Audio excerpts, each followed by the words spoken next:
Interesadong mamuhunan sa Pilipinas ang pinakamalaking private company sa Vietnam.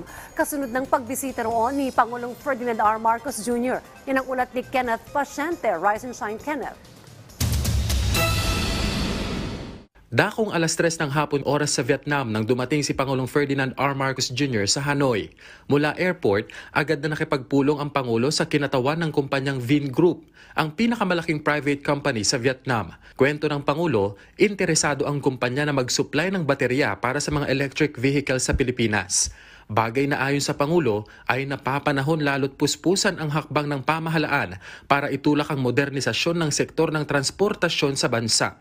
Ikinalugod din niya ang interes ng Vingroup na mag-expand ng operasyon sa bansa, lalo't malaki ang maiaambag nito sa Pilipinas.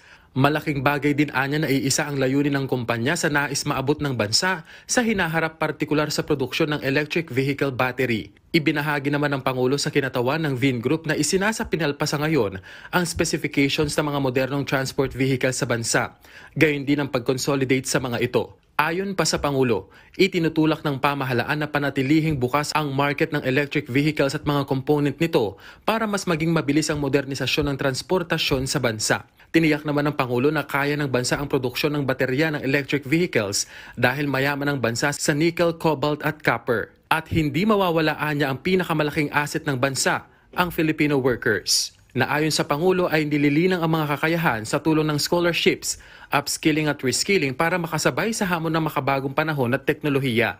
Ang Vingroup ay isang multi-sector corporation na tumututok sa teknolohiya at industriya. Kenneth Paciente, para sa Morning Show ng Bayan, Rise and Shine, Pilipinas.